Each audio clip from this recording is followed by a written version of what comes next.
Hello and welcome to Newsroom series today. I'm Olumide Macaulay. Thank you so much for watching. Our focus today is the Southwest region. However, we'll begin where youth in the 3 local government areas of Kalabari ethnic group have occupied their local government secretariat to demand the vacation of the council chairman from office. The local government areas are Degema, Asari Toru and Akuku Toru in River State. Videos obtained by Channels Television show somehow the youth mobilized to block the entrance to the council complex and requested traders within the premises to leave. Reports say more local government areas are being occupied. Meanwhile, a former Niger Delta agitator, Asari Dokubo, who is from the ethnic group, is advising elected chairmen of the 23 local government areas in River State to quietly leave office by midnight today as their 3-year tenure expires.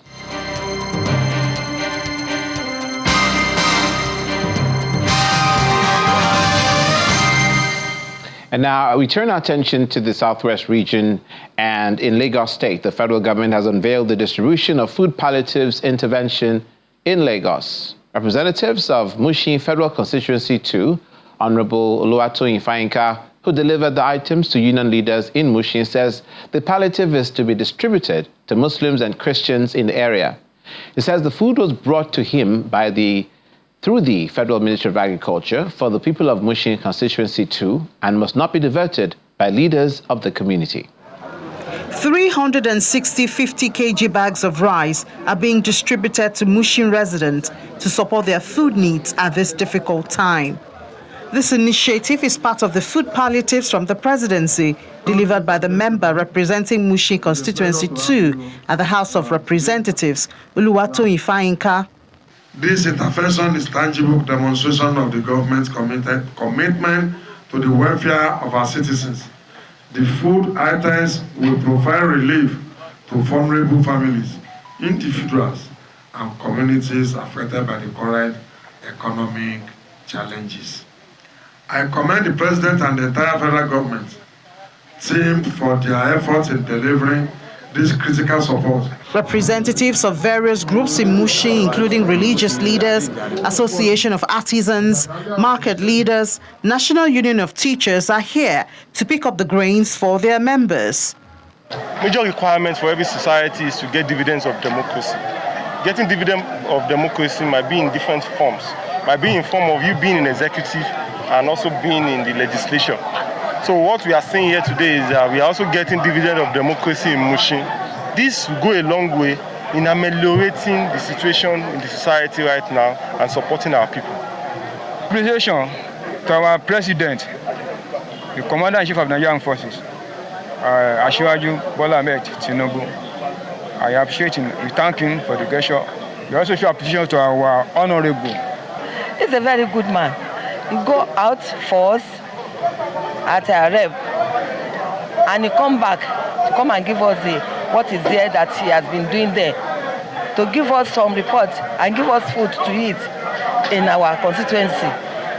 It's very good. This palliative program is very good program in this time of Ileya festival. It might be subsidies some money that we spend on rice, beans, assist us in supporting our ram or anything. They are advised to ensure that the food palliatives are dispatched to families who are most in need. So the president said they could get to the grassroots by actually sending their representative to them. And this is what he has sent for me to give to Mushin 2 Federal Constituency. We have 360, and everybody must have done theirs. I'm doing mine when the delivery was received. My Muslim brothers and sisters, this festive period is unique worldwide. I want us all to please do it, and let us do it according to our capacity. If Mr. A kills 20 rams, it has finished, we end it. If Mr. A kills 1 ram, the rams are finished, will be the end of the story. No one should go and borrow money in order to do this. If you don't have the capacity this year, capacity abounds. The spirit behind this is what we should do. Not only meat and rice. Spirit is love. Spirit is give. If you have the ability to give, give. This initiative is coming at a time when Muslims are celebrating Salah and may help strike something off their list as the price of food commodities witness significant rise. Medical practitioners, government officials, amongst other critical stakeholders, are called for adequate implementation of that necessary policy framework to ensure the dignity, safety and well-being of the elderly in the society. They made the call in Abduction, the Oyo State capital, during the awareness campaign on abuse of the elderly, with the theme prioritizing the dignity, safety and well-being of the elderly in an era of rapid changing demographics, held at the psychiatric hospital, Aro, Abduction. They said this has become imperative in the face of the current realities, which has exposed the elderly to neglect and abuse. The elderly remain one of the vulnerable members of larger society. Despite their wisdom and age-long contributions to socio-economic development of the community, they oftentimes are neglected and abused by those caring for them. This is often attributed to the current socio-economic realities and decline in the societal moral system. This gathering brings together civil society organizations, non-governmental organizations, caregivers, medical practitioners, and psychiatrists to create awareness and better understanding on ways to preserve the dignity, safety, and well-being of the elderly. We have elders abuse in a formal setting. We have elders abuse in an informal setting. In the informal setting, it happens in our various homes because we don't have the time. Instead, we leave our elders, our aged parents, with people that we don't know about. We don't know much about them. The executive director of the Center for Aging Development and Rights of Older Persons describes elder abuse as a huge social issue that must be addressed by all concerned. Awareness of abuse, neglect, discrimination, and gross violation of their rights have been very slow. We need to create awareness in this society to make people know that it is a serious issue. Others reiterate that the elderly should be supported to live out the rest of their years as comfortably as possible. Yes, they have lost some autonomy, they have lost some power, they may have developed some illnesses. Elders need to be supported. They need to be cared for.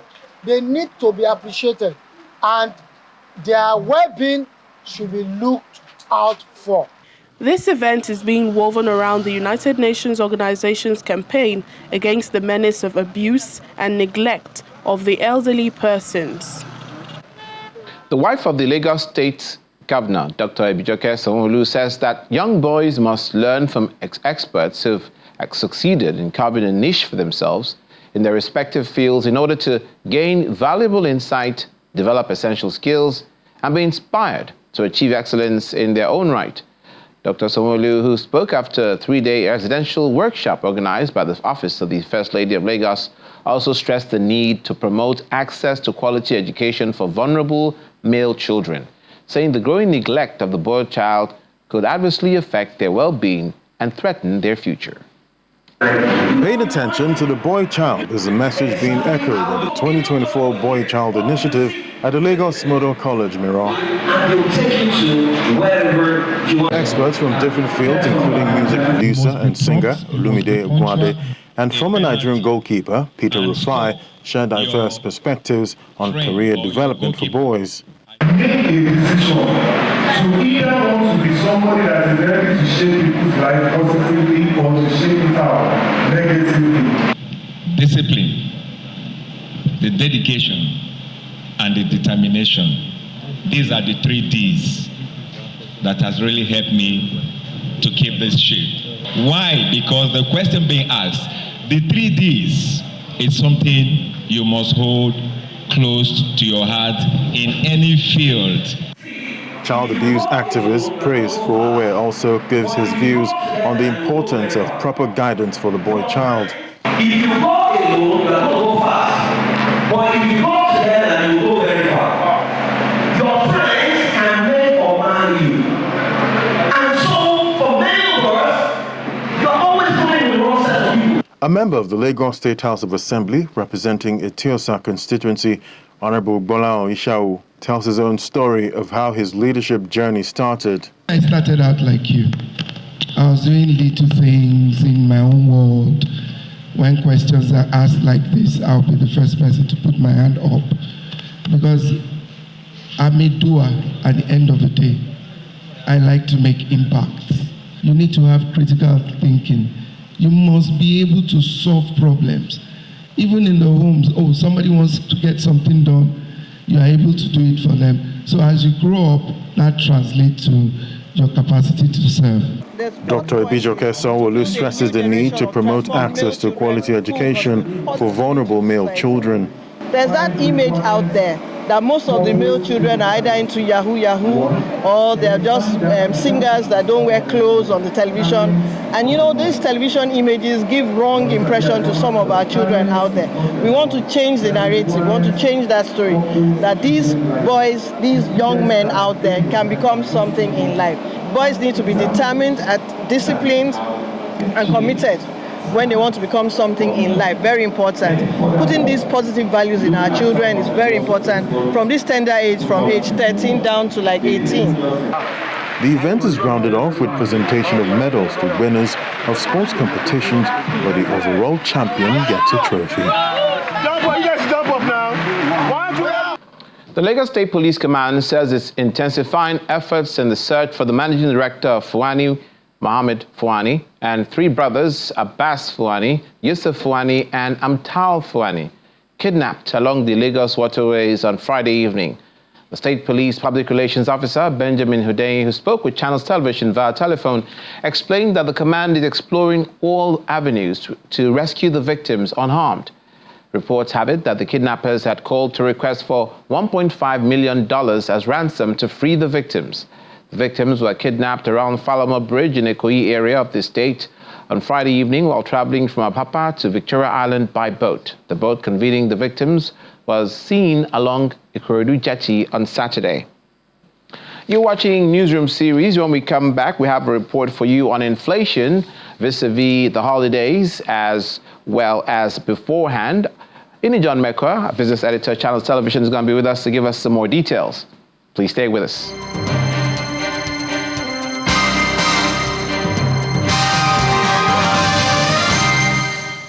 Welcome back. It's the first of a two-day holiday for Muslims celebrating Salah, and there is little or no respite for shoppers at some of the local commodity markets in Lagos. Consumers and even traders at the Mile 12 International Market are lamenting the scarcity and hike in the prices of tomatoes and pepper. They also reveal this while speaking with our correspondent Kelly Giga today.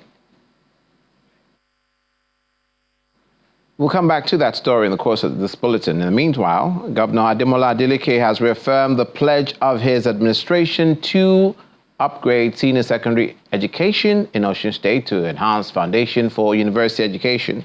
Governor Adeleke made the pledge at the Government House while hosting the Executive Secretary of the Senior Secondary Education Commission, Dr. Iyela Ajayi, and his team, who were in the state to select a model school for rehabilitation and upgrade.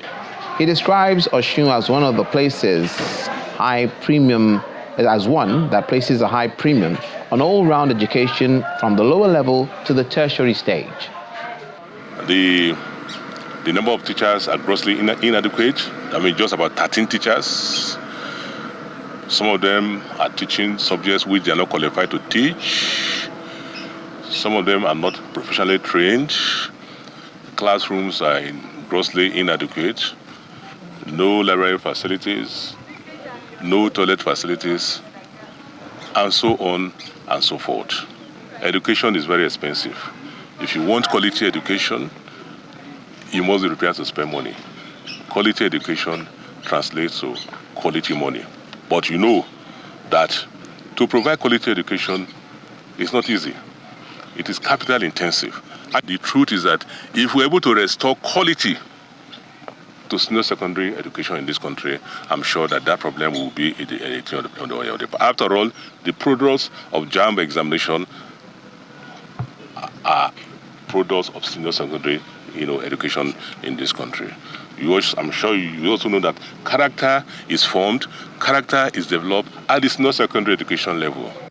And just before we were covering education in Osun State, we were just reporting about the two-day holiday which Muslims are celebrating for Salah, and saying that there's little or no respite for shoppers at some of the local commodities markets in Lagos. Consumers and traders at the Mile 12 International Market are lamenting the high cost of tomatoes and pepper and other scarcity.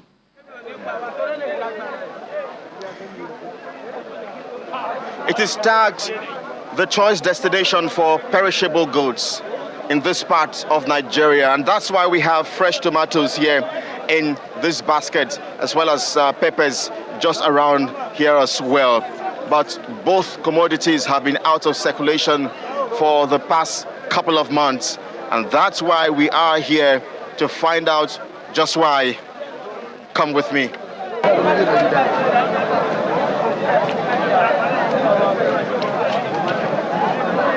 A beehive of activities, negotiations, and transactions take center stage at the tomatoes section of the market for these consumers and traders.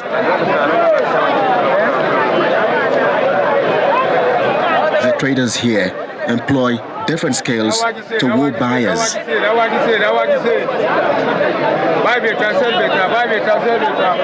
But these are desperate times indeed, and buyers are mostly left frustrated.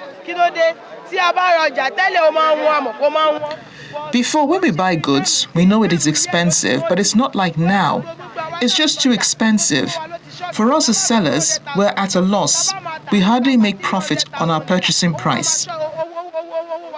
Please let the government help us and do something so people don't kill themselves because the debt is too much. I bought each at 5,000. Before, as of last year, we bought something like this, 6,000, 7,000. When we put the pepper down for sale, customers say it is too expensive. But that is how we also bought it. What do? As you buy, you are at a loss. A crate is now 80,000, 75. A basket is 150,000. We need something to be done about it. At the onion section, the economic realities of the Berlin economy is also biting hard. What we make now, a bag of onions is 85,000. When the price of fuel come down, all masses, everybody will enjoy. Those are the things that have negative effects in everybody's life.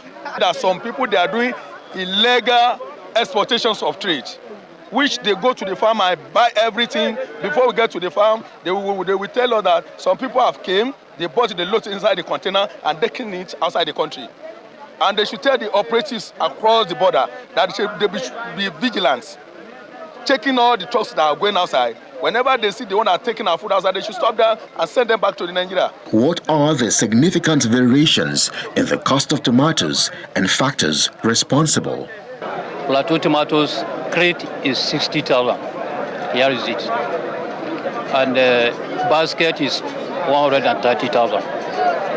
Cameroon tomatoes started from 40,000, 35,000. That is how it be this morning. The farmers are complaining about the insecurity in the country because they are not being able to go to the farm and do the right thing. Secondly, the farmers are complaining about the scarcity of fertilizer, which has been very important for the farmers to have fertilizer into the farm. And we have shortage of fertilizer. Fertilizer is too expensive, whereby farmers cannot be afford to buy as it was before. Thirdly, we have logistics problem. The logistics problem is affecting farmers, taking farm produce from the rural area down to urban, to city, is giving them problem. As these traders continue to battle with sluggish sales, with consumers left frustrated, the Ministry of Agriculture may need to find solutions to other issues such as the infestation of these vital commodities.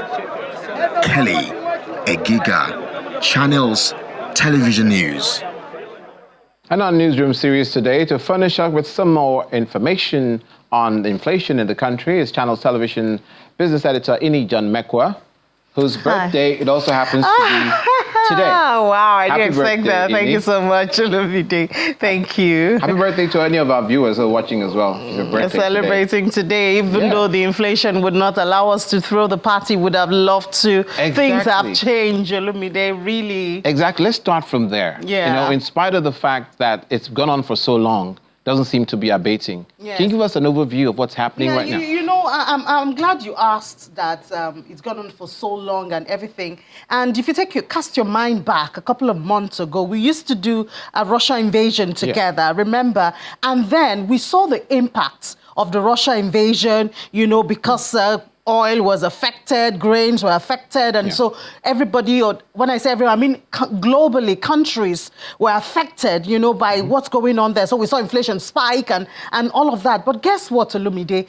When you look at Europe, you look at Canada, they've cut their interest rate. And when countries cut their interest rate, it's because inflation is, inflation is tapering. You understand? So they're able to reduce it because the reason they increase their interest rate is to remove liquidity fund away from the economy and deal with the issue of inflation. To bring down prices. Yes, we were in all of this together, including Nigeria. But guess what? We've seen countries, especially the Western world, we've seen inflation begin to taper.